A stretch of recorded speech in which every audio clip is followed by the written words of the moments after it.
everybody. As the title says, we're attempting to make Chinese egg tarts. Well, such as they are, I've already made them, I guess.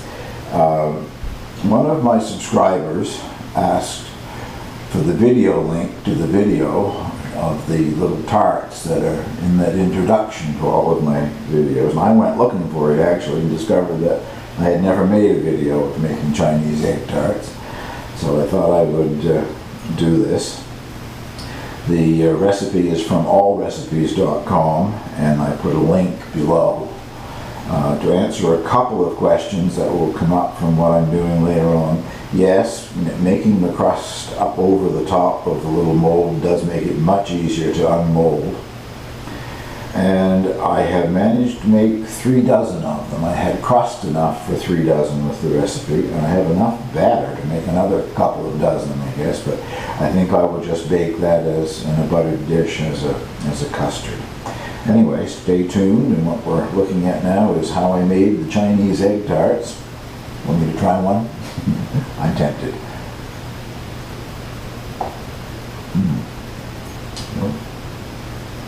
They're very good. I've made them before.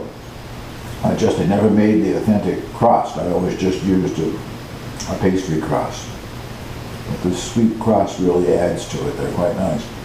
An idea of what they look like inside. Well, here we go. Let's make some Chinese egg tarts. Well, here goes nothing. I have made the egg tarts before, but I must admit I have never made the crust that's recommended. Sounds very sweet to me, but I'm going to give it a try this time just to see what it's like, I guess. In the food processor, I have 3 cups of flour and 1 cup of confectioner's sugar, to which you add a cup of cold butter that I have cut into cubes.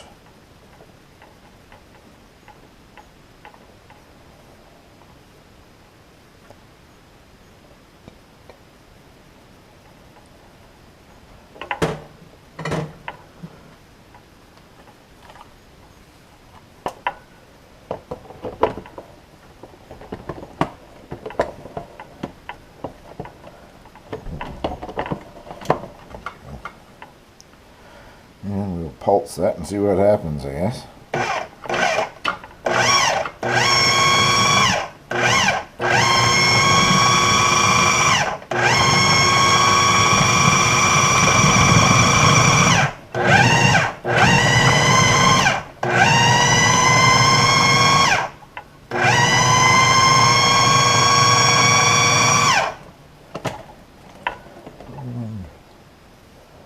Yeah, that seems to be about right. There aren't any large pieces of butter remaining anyway. And to that you add a beaten egg. It has a bit of, well, maybe a teaspoon or so of vanilla added.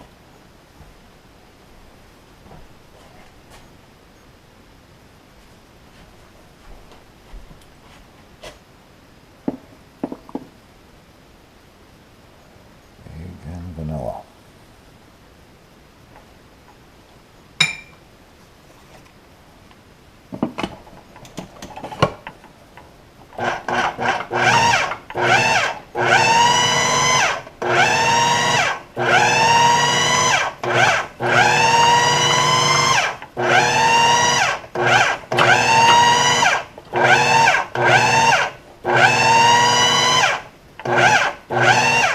I just took the cover off and tried it, and it is fairly moist. I think it would form into a dough, but I'm going to add about a tablespoon of water just to get it a little more on the doughy side here, I guess.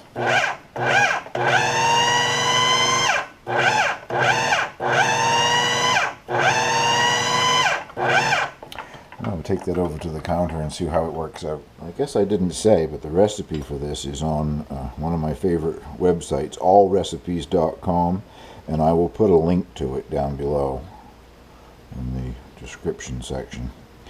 As much butter as in this, you don't need to butter the molds, I don't believe anyway. Famous last words, maybe they won't come out, but it did come together nicely with just that extra tablespoon or so of water. I don't really know if I needed to add it, I just felt that it did. Lots of butter. the egg, brought it together. The recipe says to bring it up over the edge of the mold. Well, I don't know. I never did that before when I was using just regular pie crust, so I won't bother doing it this time either, I guess. I'm going to I've already made them, I guess. I'm going to put the crust in all of these little tart shells, and then I will refrigerate them while I'm making the filling. Most pastries perform better if they've been refrigerated before you bake them. So, yeah, I guess you get the idea here of what I'm doing. It's just a matter of pressing a small ball of the crust into these little molds. The recipe seems to indicate that it does a dozen, but it doesn't tell you what size mold they're using. I got a feeling that mine is going to do quite a few more than a dozen, so that doesn't really matter. I guess you just keep using it up until you've used all of the filling in the dough. Well, I'll bring you back when it's time to make the filling. Well, the filling is fairly simple, I guess.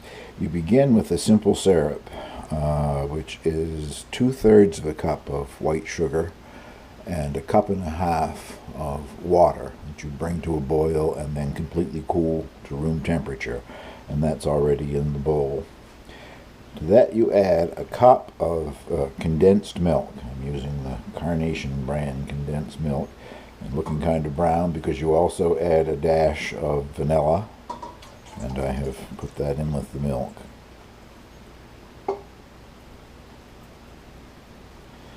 Now I'll turn this noisy machine off, but what I'm doing now is adding 9 eggs. This is not exactly cholesterol free with all the butter and eggs. And of course I'm adding 9 lovely fresh eggs out of my coop here.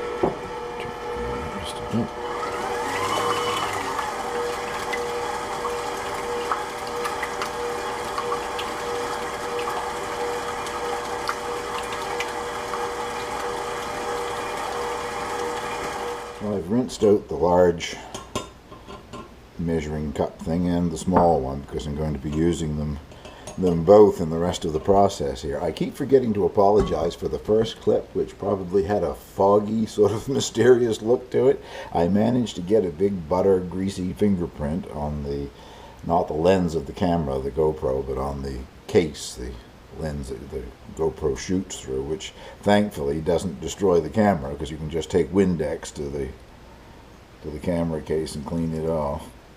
You strain this now to remove any of the strands of egg that didn't completely blend in, mix, whatever.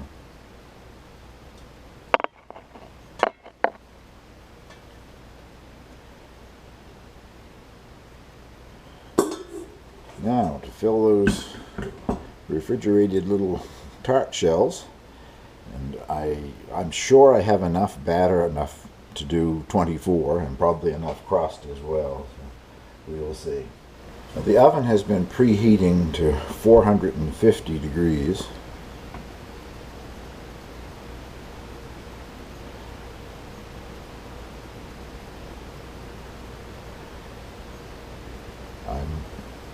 Got these on a half sheet, a cookie sheet, whatever, but I'm using, as you can see, parchment paper. Aluminum foil would do as well, I guess, just to make cleanup a bit easier if I spill some of this while I'm filling the shells, or if if they spill over in the oven.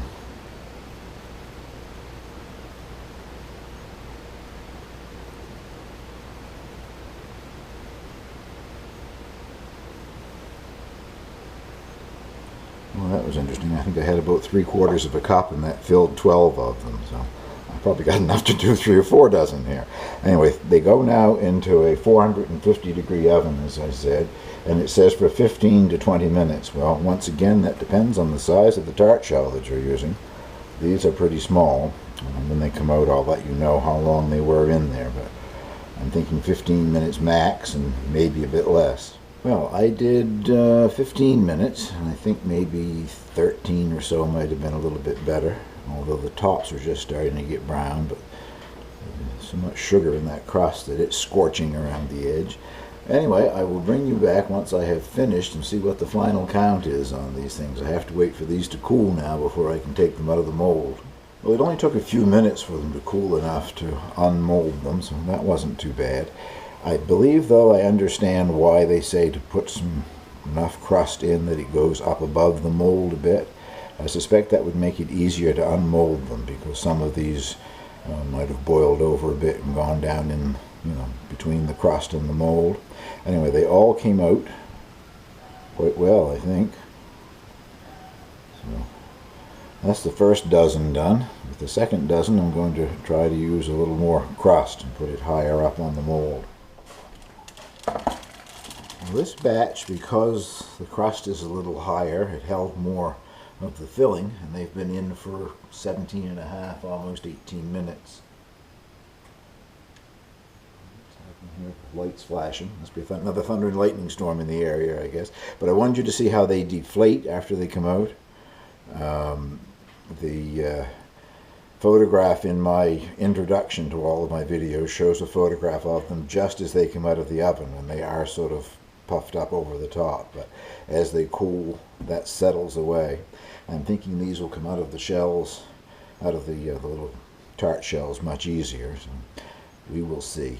Anyway, thank you very much for watching. That will conclude this video on Chinese egg tarts, and I hope you give it a try.